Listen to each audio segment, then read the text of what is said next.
আসসালামু আলাইকুম প্রিয় শিক্ষার্থীবৃন্দ, আশা করি সবাই ভালো আছো।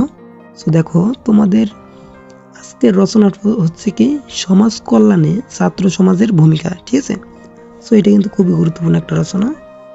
সো অবশ্যই তোমরা এটা মুখস্থ রেখো। ঠিক আছে, মুখস্থ না হইলেও তোমরা এটা বারবার দেখে রেখো, তাহলে একটা ধারণা থাকবে। ঠিক আছে, তো এটা 5টা টপিক আছে। ঠিক আছে, সো দেখো প্রথমে ভূমিকা রয়েছে। সেরকম 5টা টপিক আছে: ছাত্র ও সমাজ ও ছাত্রদের শিক্ষা, সামাজিক সংকট ও ছাত্র সমাজ, সমাজ কল্যাণে কি কি কাজ করা যায়, তারপর রয়েছে উপসংহার। ঠিক আছে, তো তোমাদের এতগুলা বইলা দিতে সময় অনেক দেরি হয়ে যাবে। সো দেখো, তোমরা স্ক্রিনশট মেরে নিতে পারো। ঠিক আছে, অথবা স্টপ করে একটু পড়ে নিতে পারো। তাও তোমাদের আমি একটু পড়ে দেখি। ঠিক আছে, ভূমিকা: ছাত্র তারাই, শক্তি তারাই যারা পড়াশোনার মাঝে সমাজ সেবার মন্ত্র নিয়ে যুক্ত দেশের কাজে। মানুষ সামাজিক জীব, পারস্পরিক সাহচর্য ও সহযোগিতার উপর আমাদের অস্তিত্ব নির্ভরশীল। তাই আমরা সমাজের কাছে যেরকম ঋণী, তেমনি ঋণ পরিশোধের পবিত্র দায়িত্ব পালনের জন্য সমাজের কাছে আমরা দায়বদ্ধ। ছাত্রগণও এই সমাজেরই অন্তর্ভুক্ত।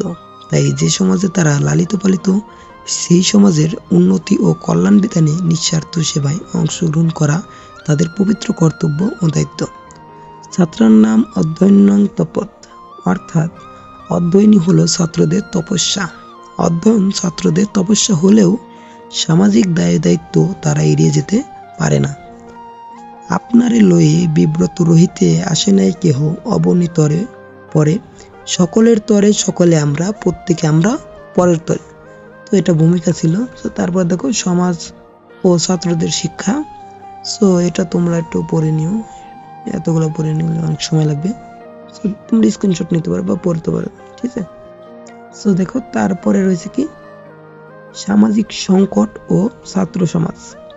সেটা মোটামুটি এই যে পর্যন্ত আমাদের দেশের ছাত্ররা ইত্যাদি। তো এটা পড়ে নিও। ঠিক আছে, সো এই 3টার পরে রয়েছে দেখো সমাজ কল্যাণে কি কি কাজ করা যায়। কি কি কাজ করা যায় সেটা এখানে দেওয়া আছে, সেটা পড়বা। তারপরে দেখো শেষে রয়েছে কি উপসংহার। উপসংহারটা কি?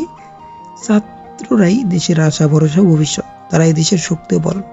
তাদের আছে মহত্ব, আদর্শ, উৎসাহ ও আত্মত্যাগের মনোবৃত্তি। তারা নিঃস্বার্থভাবে সব সংকীর্ণতা দূরে ঠেলে দেশের কল্যাণ যন্ত্রে অংশ নিয়ে প্রকৃত মানুষ ও নাগরিক হয়ে উঠুক। তাদের কাছে দেশের এই প্রত্যাশা।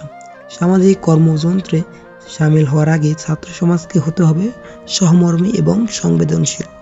বিপন্ন মানুষের পাশে দাঁড়িয়ে হাতে কলমে কর্মশিক্ষা ও জীবনের অভিজ্ঞতা অর্জনের মধ্য দিয়ে ছাত্রদের প্রকৃত মানুষ ও নাগরিক হয়ে ওঠার সুযোগ করে নিতে হবে। তবেই সার্থক হবে জনসেবা। তো দেখো, এটাই ছিল সমাজ কল্যাণে ছাত্রদের ভূমিকা। সো আশা করি তোমরা যদি এই সম্পূর্ণ পড়তে পারো, মানে মুখস্থ করতে পারো, তাহলে ইনশাল্লাহ 10-এ 10 পাবা। সো এই পর্যন্তই ছিল।